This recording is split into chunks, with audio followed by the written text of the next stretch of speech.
नमस्कार।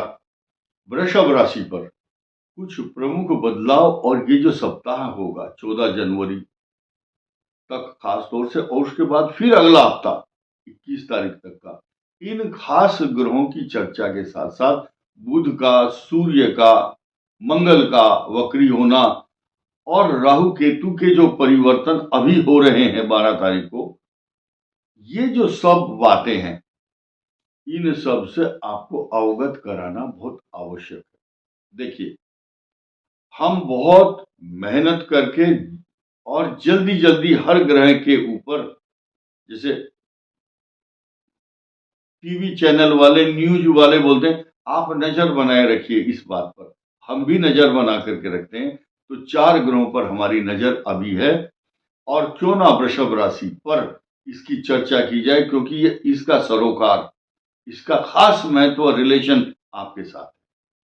नंबर 1, 12 जनवरी को जो प्रमुख बदलाव हो रहा है वो शनि के नक्षत्र उत्तरा भाद्रपद नक्षत्र पर राहु का परिवर्तन है, यानी कि नक्षत्र के चरण का परिवर्तन, और शनि का नक्षत्र है। आपकी राशि के भाग्य स्थान और कर्म स्थान जो शनि है उसके ऊपर से राहु के ट्रांजिट का नेक्स्ट स्टेप और वापस आने की स्थिति में है, लेकिन ये आपके लिए इनकम का स्रोत बना रहेगा, इसमें कोई बदलाव नहीं हो रहा है।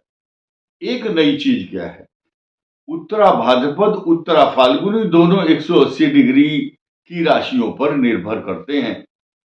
उत्तरा फाल्गुनी कन्या राशि और उसके ठीक 180 डिग्री पर मीन राशि। तो जो वृषभ राशि के लोग हैं, उनके बच्चे, उनका परिवार, उनकी एजुकेशन, स्टूडेंट के लिए भी ये इंक्लूड कर रहे हैं हम इस बात को, जिनके यहाँ संतान एक्सपेक्टेड है। तो ये जो हलचल है केतु की और राहु की, आपकी संतान को कुछ कष्ट देगी, ऐसा मैं बड़ा धीरे से सामान्य रूप से बात कह रहा हूं, आपको डरने की आवश्यकता नहीं है। जो बुद्धिमान लोग हैं वो इस बात को गंभीरता से समझते हैं, खास तौर से जिनकी केतु की महादशा या जिनके जन्म लगन में सन 87-88 में जो पैदा हुए होंगे उनके राहु केतु होंगे, और वृषभ राशि वृषभ लगन होंगे, तो पंचम भाव में केतु अवश्य होगा। वृषभ लगन वृषभ राशि होगी तो ऐसी स्थिति में, और जब जब केतु की दशा चल रही हो, और खास तौर से केतु की दशा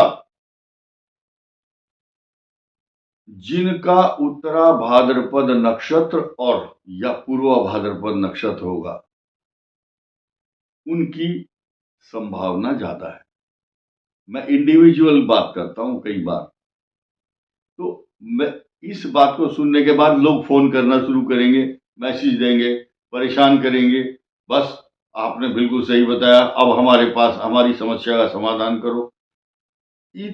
सिर्फ जो बात अब बताई जा रही है उसको ध्यान से सुनना।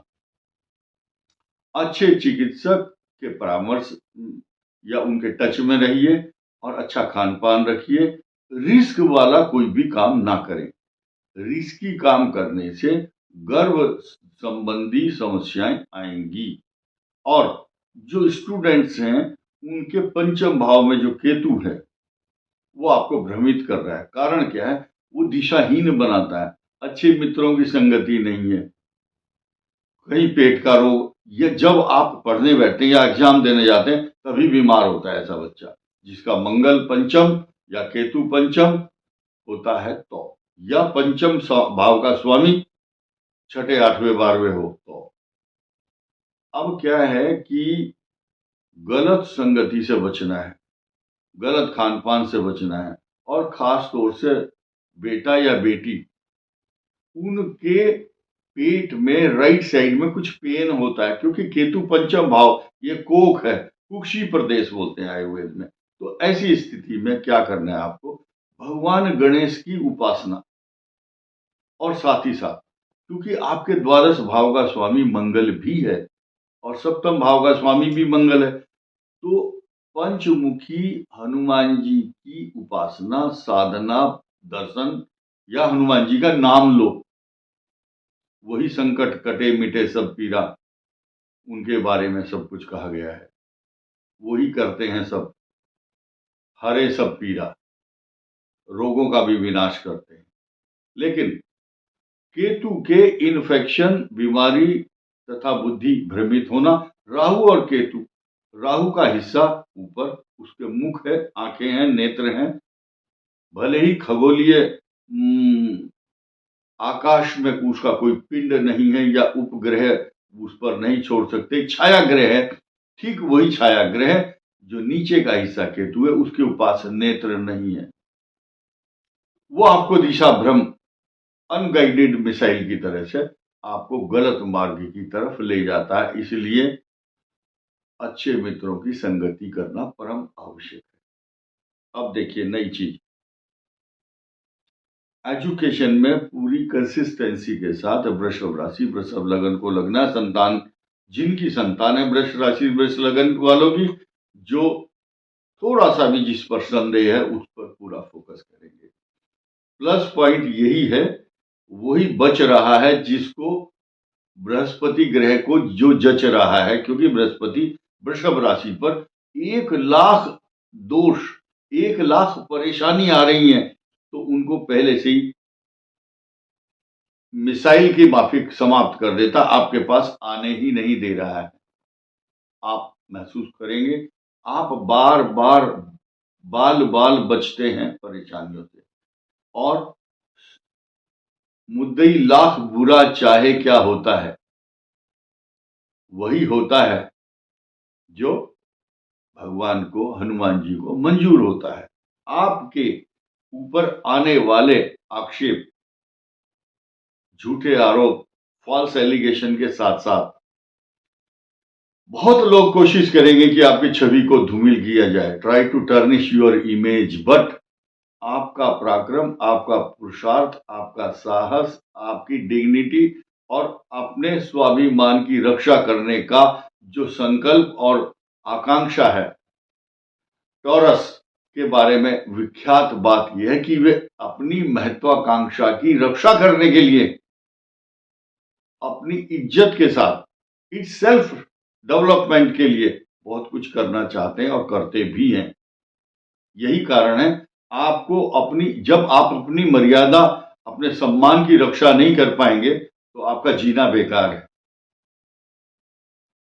ठीक इसी प्रकार, क्योंकि बृहस्पति आपको इस साल बचा रहा है, और राहु केतु का जो चेंज है वो मैंने बताया, ये आपके लिए पॉजिटिविटी की तरफ बढ़ा रहा है आपको। साथ ही साथ अब आइए काम की बात पर।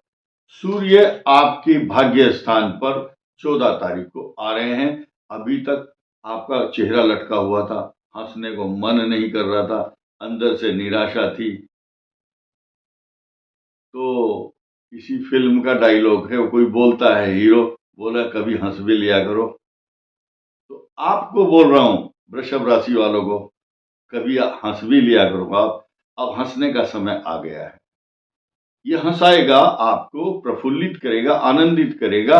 और नवम भाव में जब सूर्य होता है और मंगल वहां उच्च दृष्टि से पराक्रम भाव में बैठ करके आपको तरक्की दे रहा, बृहस्पति भी देख रहा, तो अब एकादश भाव, एकादश भाव में बैठे हुए राहु आपको बहुत तरक्की दे रहे हैं, मान सम्मान भी दे रहे हैं, आपके प्रभाव को बढ़ा भी रहे हैं। लेकिन आप अपनी ताकत को पहचान नहीं रहे, क्योंकि हनुमान जी के अंदर इतनी शक्ति थी, लेकिन उनको श्राप दिया हुआ था कि जब कोई याद दिलाएगा तब आपको शक्ति आएगी। तो जामवंत जी ने याद दिलाया कि तुम तो असीमित अपार शक्ति के भंडार हो, काचुप साध रही बलवाना। हे बलवान, हे हनुमान जी, आप चुप क्यों हो? तो बलवान हो संसार के सबसे बड़े। वही बात मैं कह रहा हूं वृषभ राशि को, आप चुप क्यों हो?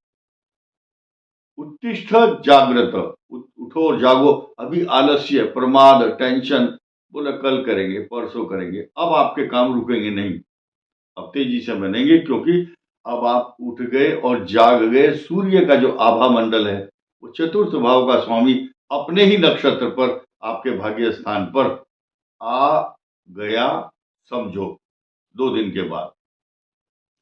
और पहले से ही तैयारी कीजिए। जब आप कहीं किसी यात्रा में जाते हैं तो आप अपना बैग एंड बैगेज ब्रीफकेस तैयार करते हैं, उसमें टूथपेस्ट, शेविंग का सामान और शर्ट पैंट सब सामान रखते हैं।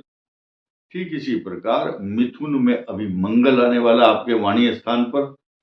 वो धन का कारक भी है, लेकिन वो नुकसान देगा आपको। कब तक? अप्रैल तक। इसमें सावधान रखने की, आपको चोट भी लगेगी, नेत्र पीड़ा, आपके दांतों की समस्या, मुख के अंदर रोग, और सबसे बड़ा रोग क्या होता है? गुस्से में अपने मुखारविंद से ऐसे शब्द नहीं निकालना अगले 3 महीने तक जो विवाद का कारण बन जाए। उदाहरण नहीं देना चाहूंगा कि महाभारत में ये हुआ था, द्रौपदी ने ये कहा था और ये झगड़ा, ये सब आप जानते हैं, बुद्धिमान लोग हैं। 10:05 पर आपके पंचम भाव और धन स्थान का स्वामी बुधादित्य योग बना करके सुबह 10:05 पर 24 तारीख को आपके भाग्य स्थान पर होंगे। ये कोई छोटी मोटी बात नहीं, ये बुधादित्य योग बनता है और गुरु उसको देखता है, तो आपकी एक सम्मानित रेपुटेशन बन जाती है।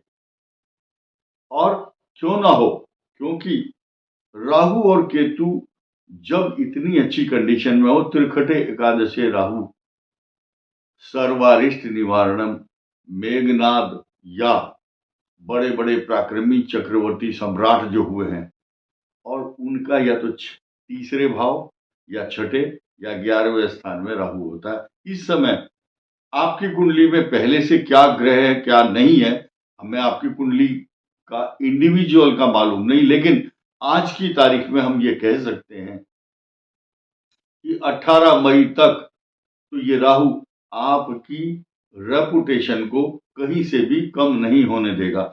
एक प्रदेश या एक राष्ट्र जब कोई एक हवा में मिसाइल छोड़ता है तो दूसरा राष्ट्र अपनी कला कौशल, अपनी तकनीकी से उसको हवा में ही नष्ट कर देता है। यही कारण क्या है? राहु छाया ग्रह है।